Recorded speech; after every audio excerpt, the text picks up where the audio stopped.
Welcome to the Sherpa Chalet on Mount Podcastia, where it's time for podcast picks with Jim the Podcast Sherpa.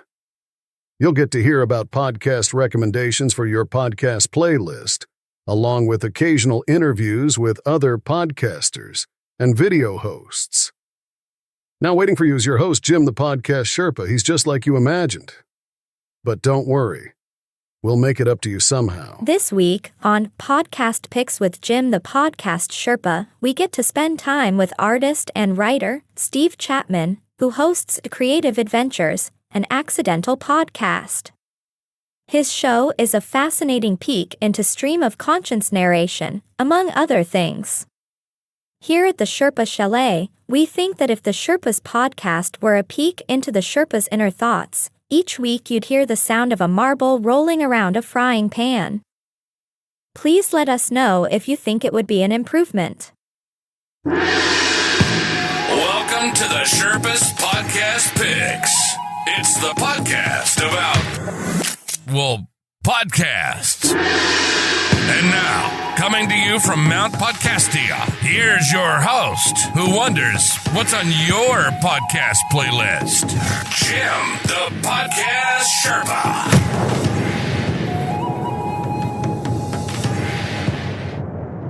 Hello there, rebels of the Sherpa-lution, and welcome to Podcast Picks with me, Jim the Podcast Sherpa. I am coming to you from Sherpa-lu Studios here in Sherpa Chalet, high atop Mount Podcastia, where I overlook the millions and millions of podcasts that are out there. How are you? We are here with a special podcast episode, and this week, our episode begins with an email. So let's head on over to the mailbox. Whatever you do, just don't go to the mailbox. Okay, so here's what happened. I got an email from a gentleman. His name is Steve Chapman, and here's the email. Now, as you all know, if there's a podcast that you'd like me to check out, all you have to do is email me at jimthepodcastsherpa@gmail.com, and I will check it out. So this is where this story kind of leads off, okay? So, hi, Jim. That's how the email starts. Not just saying hello to myself. I wanted to share a listening suggestion in case it's your kind of thing. I make a solo podcast called Creative Adventures, an accidental podcast. It's monologue-led and closer to an audio essay / creative journal than a traditional podcast, exploring creativity, neurodiversity, attention, seasons, mental health, nature, and everyday wonder. Each episode follows a meandering chain of thought through reflection and storytelling without offering advice or solutions. If you're curious, you can find it here, and he provided the link to his podcast. I wrote him back and I said, you know what, if you're the host of the podcast, why don't you come on and we'll talk a little bit about it. I will check out your podcast, of course. And that's exactly what we did. Steve Chapman is an artist and writer, and he is from London, England. So we hung out for about a good half hour, 40 minutes, chatting away. Super nice guy, a lot of fun. This is a really fascinating interview. And he has a lot to say about art and some of the work that he's done, too, which I think you guys will find fascinating as well.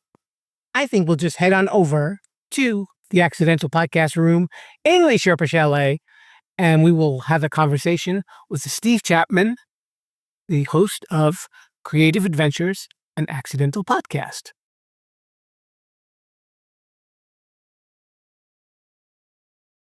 Hello there, Rebels. We are here in the accidental room of the Sherpa Chalet. My guest today, he has a podcast called Creative Adventures, an accidental podcast. He's coming to us from London, England, where he has walked a long distance and has very sore feet. His name is Steve Chapman. Steve, welcome to the show. Hey, lovely to meet you. The accidental room is delightful. I was wondering what room in the chalet we'd be using. There were so many, and sometimes I have to call in the contractors when I run out of Yeah. I guess that's the simplest thing to do. So how do you manage to walk that far a distance? Talk about your walk.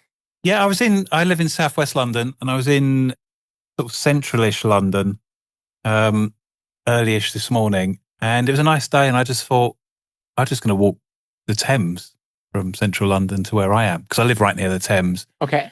And I thought I'd just walk a little bit, and then a little bit longer. Then it stopped raining, so I'll go a bit further. So it's about 23 kilometres, and it just I've walked from here to Tower Bridge before, to central London, which is a bit further, and it was like the last hour, my feet just really hurt. So sitting and chatting with you is exactly what my body can manage at the moment. I guess you can't soak your feet in the tub because, with electrical things around, it might not be such a good idea. No, exactly. No, and I don't know, I've got a tiny flat, so I only have a shower. But it's lovely to do that because it's just, there's so many different things as you walk along the river. It's just like a story walking along the river. So there's always stuff that I'm noticing and thinking about. So I love it.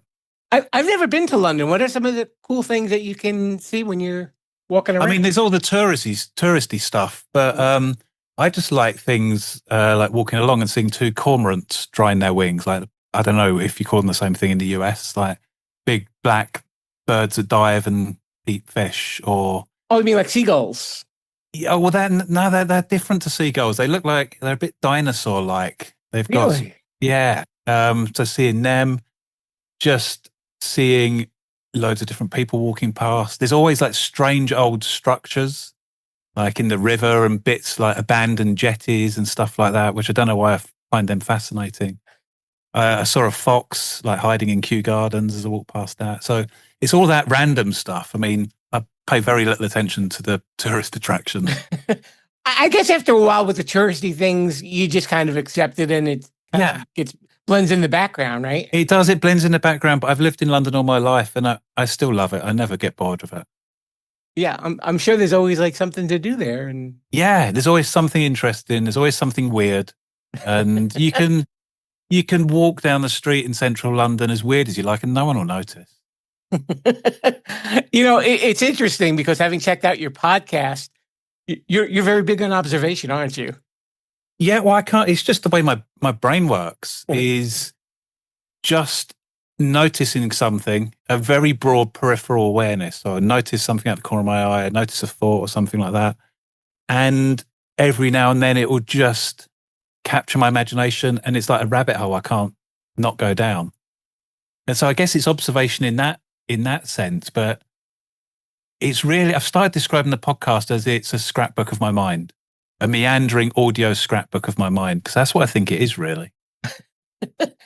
That's an interesting description. And, it's funny because listening to your show, your transition from one topic to another that could be totally unrelated is like seamless. It's like, oh, wait, you changed the topic.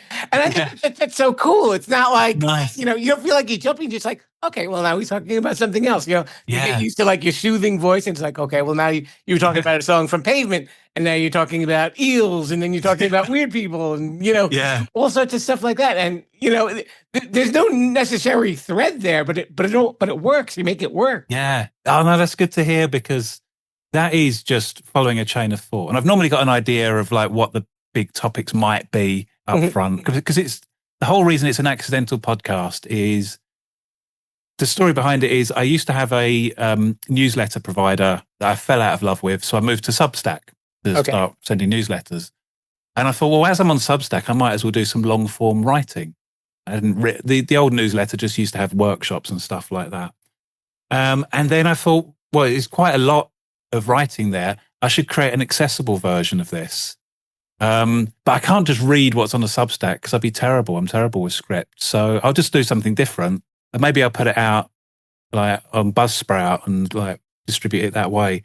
And I just thought, oh, that's a podcast, isn't it? And that's how it started. So the Substack inspires it, but I love just that seamless thing. I love the idea of someone starting to listen, thinking, right, he's talking about a 90s indie band, and then thinking, how did we get onto eels? and then why are we talking about Shuby Taylor and getting booed off stage at the Apollo? How did that happen? And that's what wonder is for me, is just following something like that. I guess like today, just following the river. There's a structure to it, but I don't know what I'm going to find. Yeah, that's very well put. And I guess a lot of people think like that too, but they don't really put it on a podcast. People don't really have like that one thought in their mind the whole day. It's they're easily distracted, or they have a conversation with somebody, and all of a sudden, like that channel in their brain switches on to something else. And you're just kind of, making it evident to people. Like here's what I'm thinking right now. Yeah, and that's it. I genuinely only record the podcast for me. It's therapeutic. It's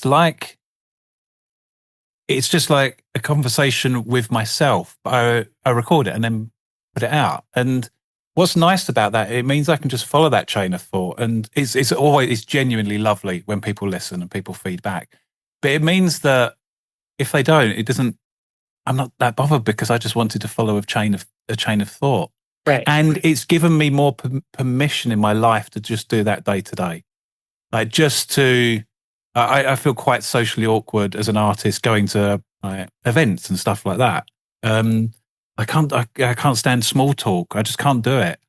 But now I quite happily go up and say, talk to someone about crabs or something, or I talk to them about the history of a bridge on the River Thames. And if they think it's too weird, then fine. But I find it easier. So the podcast has helped me in that way. It's like, oh, it's okay just to follow this chain of thought. People might like it, might be interested.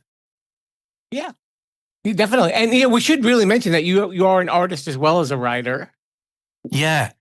Your style of art is very interesting. It's like animation and fantasy, I guess, kind of like I'm kind of trying to find I mean, you're doing better than me. I wouldn't know how to describe it. It's the same process. My art is it's therapeutic. I make sense of stuff through drawing it, and it's sort of quite lo-fi, I guess. It's pens and proportions aren't right, and I never trained. I never went to art school or anything, and it's just, I guess it's the visual equivalent of what the podcast is. And all my drawings most of them will be improvised. I'll draw something and I think, oh, that looks like a person. And then what are they thinking? And a lot of the cowboys that I drew ended up being these cowboys and thinking, what are they actually thinking about? Maybe it's not really tough things. Maybe they're worried they left the iron on at home or something like that. But yeah, there are improvised drawings, and I do everything analog as well. It's like I've tried using drawing tablets, but everything analog in pen and paint. And it's all a bit wonky. None of it really makes sense. But yeah, I like doing it that way. Yeah, I know we're kind of jumping ahead of the same shameless self-promotion, but actually our listeners should know that you do have a website where you sell your artwork and you sell it, and they can buy it in different forms as well. Yeah. It's so there's an online shop where there's prints and original art and badges and T-shirts and whatever else I can put in there. The little zines that I make that I talk about on the podcast, which the listeners won't be able to see this, but here's a little zine about eels that I made. So all of that's available on the website. And yeah, I'll give you all those details at the end if you like. Yeah. It is just an interesting style of animation, though. It's unique. It doesn't look like you're copying anybody. You're just kind of going off the top of your head. That's the feeling I get. I think I don't know how to do it.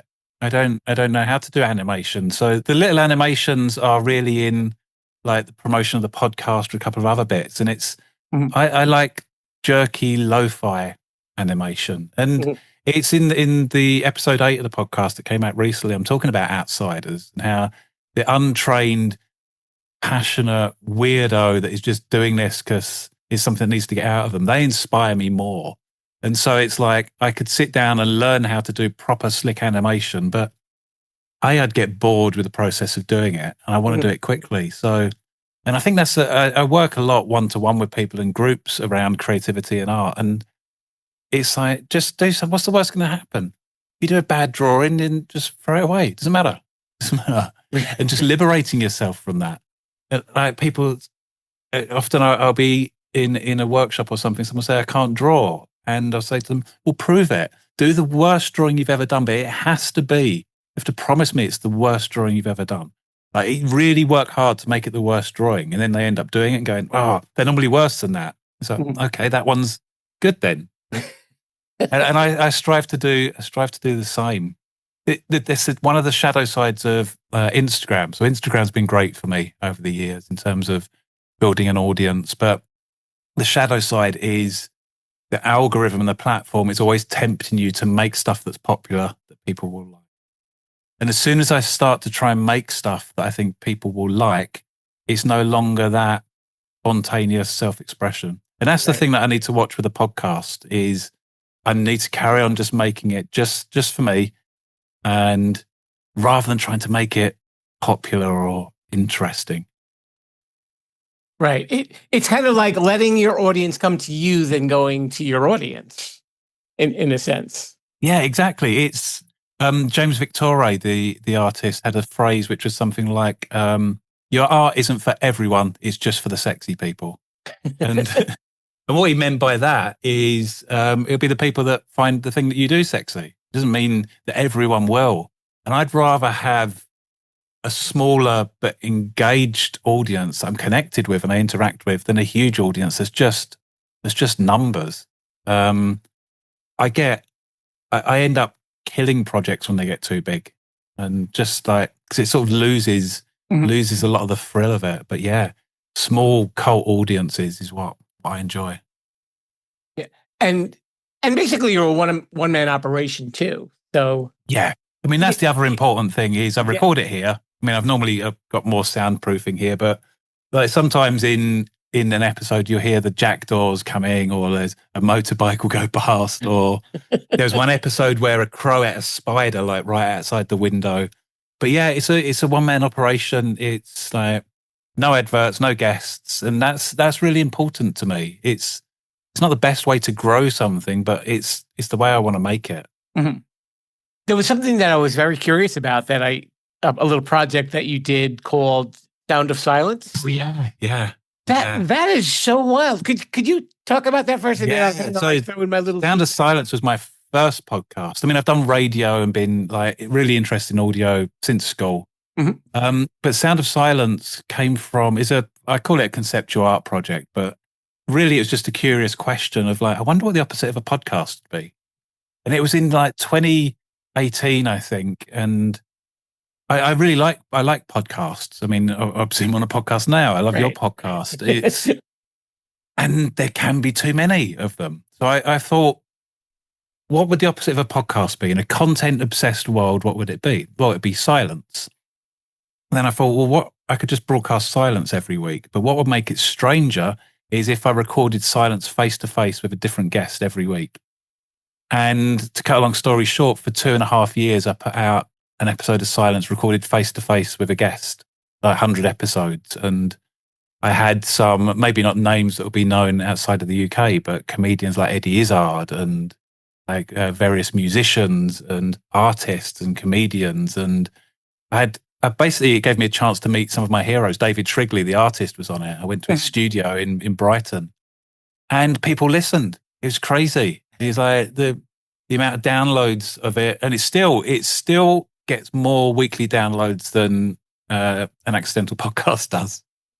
But it was I didn't know what was going to happen with it, but I love that. It's try something out and see what happens. It took over my life for 2.5 years. It cost me so much money because, again, it was not for profit, but I loved it.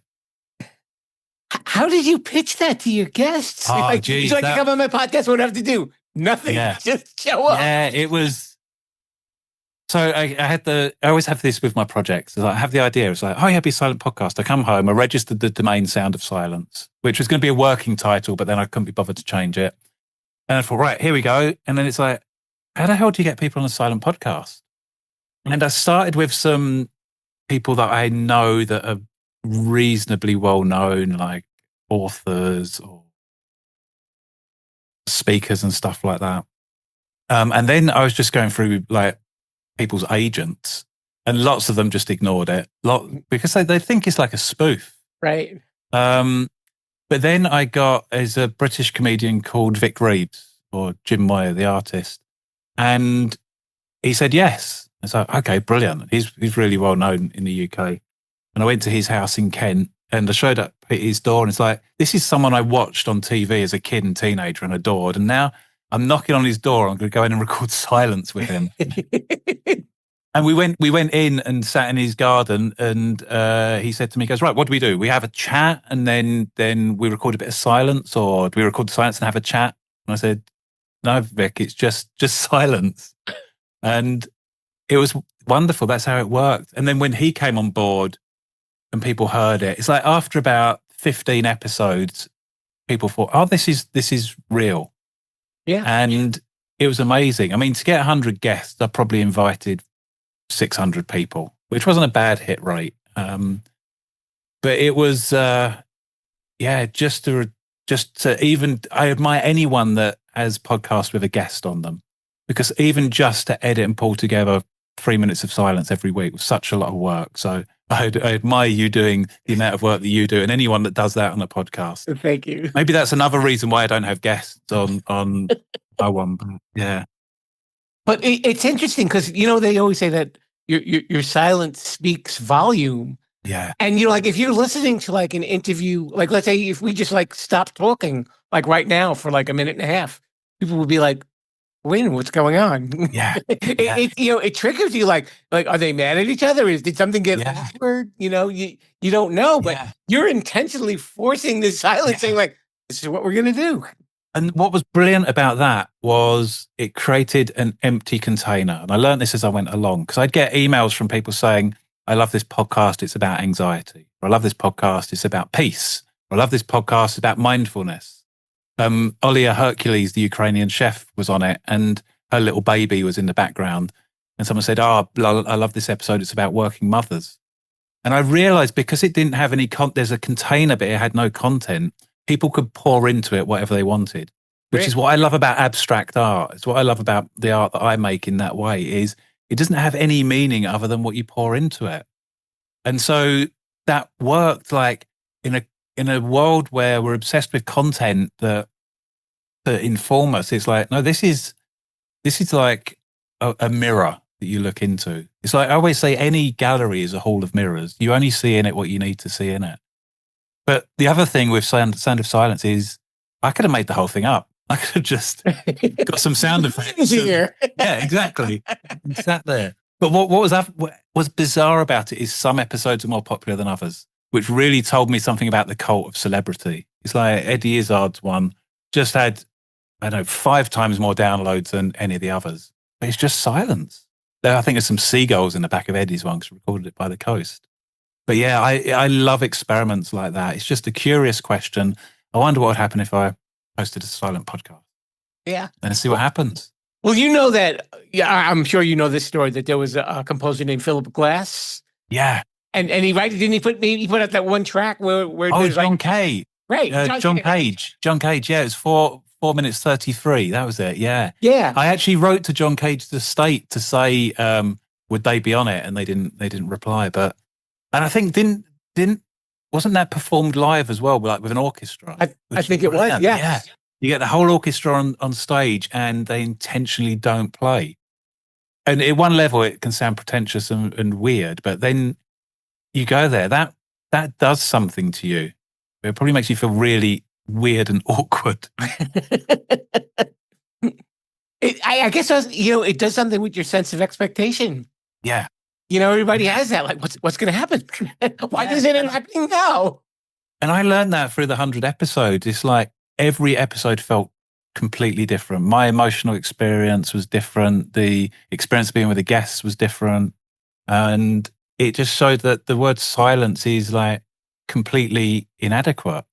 It's like I don't know how true it is, the idea that indigenous Inuit populations have hundreds of words for snow. Because the word snow isn't descriptive enough. And I think silence is the same thing. Every silence is different depending on who's there, what the situation is. Is it like if the two of us said now, let's have 10 seconds of silence versus there just suddenly was silence, the listeners would experience it as different. So it ended up being a big philosophical experiment. But again, it's just like, I wonder what would happen. That's why I always think if I start something without having an objective, it can go anywhere. And wherever it goes is going to be far more interested than I could have designed it to. Mm-hmm. I think what it is I'm kind of gathering that you've really got the mind of an artist, where you can kind of take in, an idea, whether it's abstract or whatever, and you can guide it, but it doesn't have to be in the same direction as anybody else. It's just where you want to go with it. Yeah. And that's, yeah, I think so. And it's I think it was the episode 1 of the podcast. I shared this idea of 4 philosophies for living a creative life. It's something like that. Mhm. And the first 2 of those are important. What you just said there, Jim, is the first one is be fascinated, because that's the job of an artist, is to be fascinated. Yeah. And I deliberately use that word fascinated and not interested, because fascination is something that just grips you and you cannot not pursue it. And then the second thing in that podcast was open windows into your world. And the whole idea of that is ways in which people can witness you being fascinated. Because fascinated people are fascinating. Interested people are interesting. If you set out to be interesting, you probably won't be. If you're interested, then other people go, what's he so interested in? And I think that's what it is if I'm fascinated by something, it's like, I don't know, it's like a dog suddenly finding a bone or something. It's like they cannot let it go. And it's rare and fleeting, and I can't manufacture it. It just sometimes happens. Like I said in that latest one of like reading a little bit about eels. I mean, I've known eels have existed my entire life, and there's some early experiences of eels that I found interesting, but there's a couple of bits recently that just made me go, these are bizarre, weird things that we don't know anything about. And then I'm down that rabbit hole. Yeah, I noticed a lot of your little zines will have something to do with animals. Yeah, I mean, for a start, I like drawing creatures more than humans, and it is, yeah. So the crabs zine, I think that was episode 4 or episode 5 of the podcast, was when I saw people crab fishing, and having been obsessed with crabs my entire life, knowing that the way that they were handling the crabs and storing them was, I mean, they weren't going to eat them. They were just like looking at them. It's mainly kids. Right. And I just wanted to go up to them and say, oh, can I just give you some tips for the well-being of these crabs? But I'd either sound aggressive or like a lunatic. So I made that little zine to give to people because it's a gift. It's like, would you like a little thing to do with crabs? And people take it. So I love making those because it's a bit like haiku. I for some reason, the way my brain works, poetry doesn't go in. And so I can't write poetry easily. But haiku, that constrained form of syllables, means I can do it. The constraint forces my brain to do something. And with the zines, it's similar. There's only 8 pages. So you've got to express something coherently and legibly in 8 tiny pages. So take a creature or an animal or a subject and 8 pages, that magic can happen. Yeah, and I guess like when you're drawing an animal too, it's a little less confined than like as opposed to like drawing a person, doing a portrait. Yeah. You know, because they've got scales, they've got feathers, they've got, things that humans don't have. And, you can kind of focus on that if you choose to.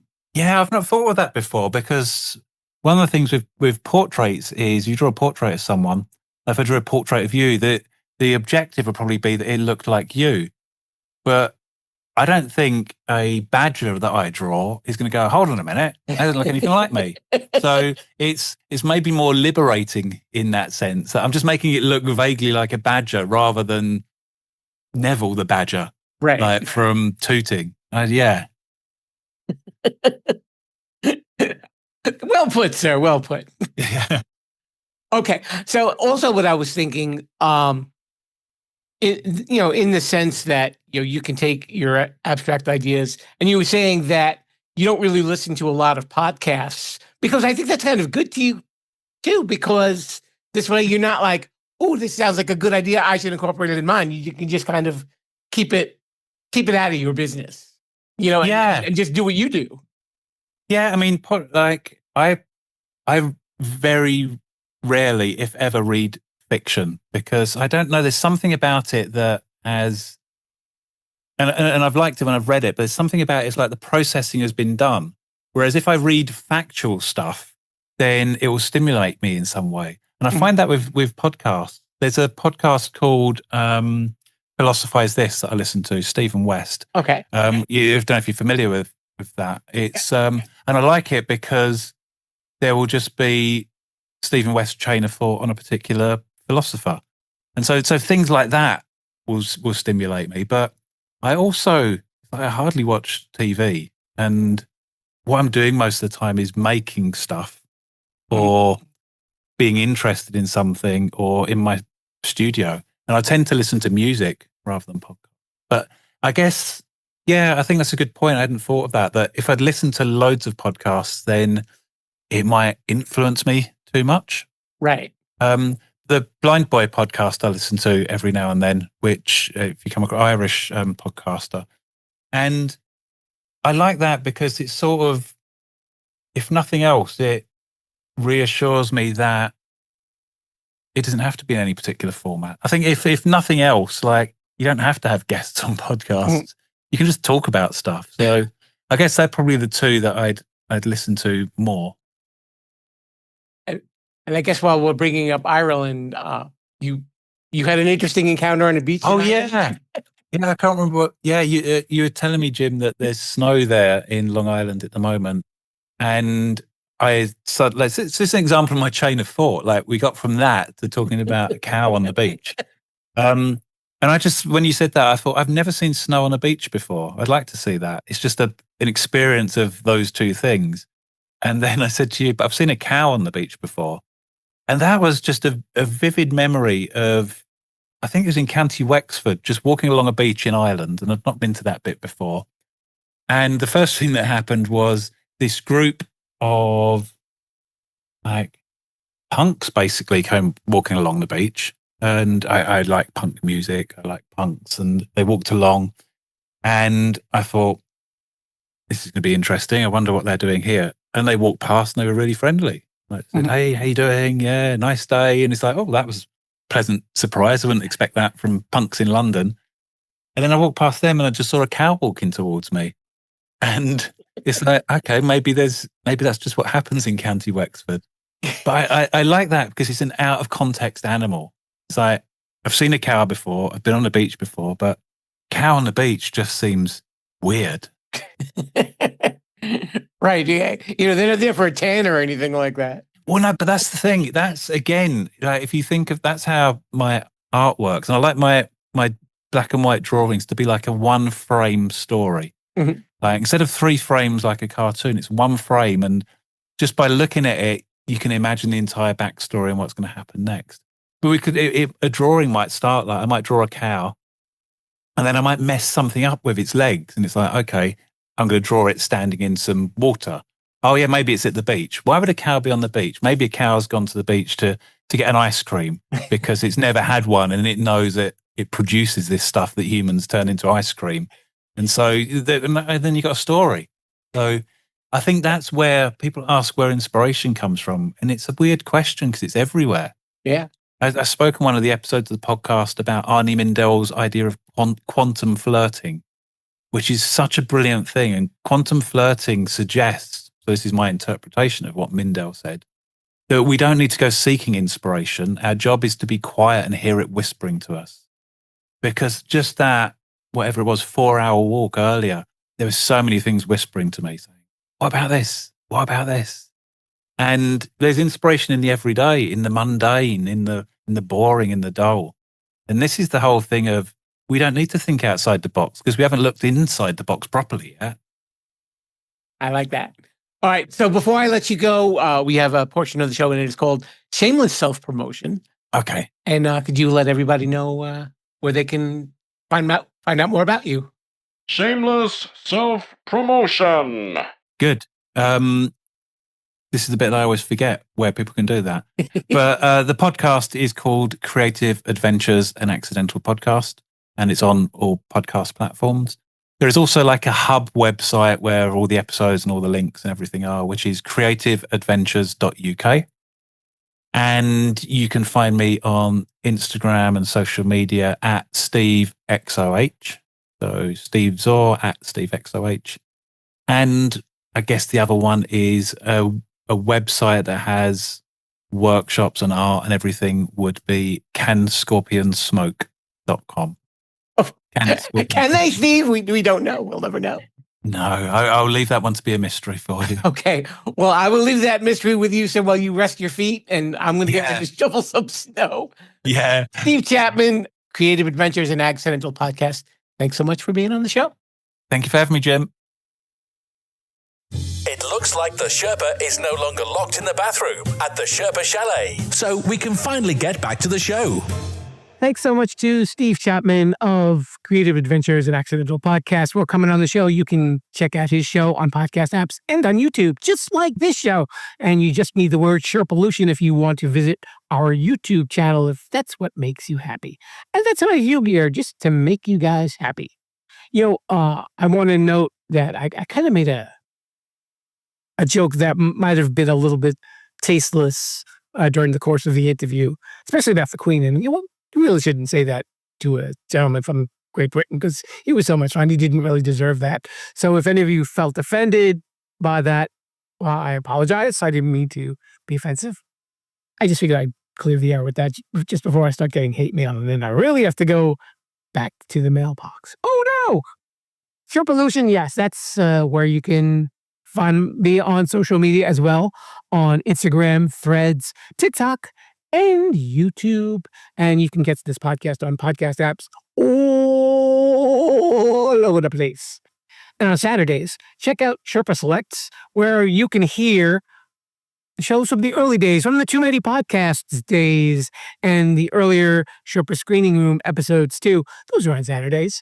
And I've been rummaging through them. I think we're on season 6 or 7 right now. We've got a couple more seasons to go. We'll be doing it for quite some time. There's a lot to catch up on if you were planning on hearing the back catalog. Hurry up, go, it's filling up. I don't know what I'm talking about. Anyway, I guess I will see you next week. And I've got some interesting things that I'm working on and waiting to hear from a couple of guests. But I hope you're enjoying what you're hearing, especially this episode. This was a fun one. And until then, I say to you, rebels of the Sherpa-lution, Viva la Sherpa-lution. Thanks for listening to the Sherpa's Podcast Picks. The podcast is now over. Please disperse and tell everyone about us. As long as they don't put us back in jail. Viva la Sherpa-lution!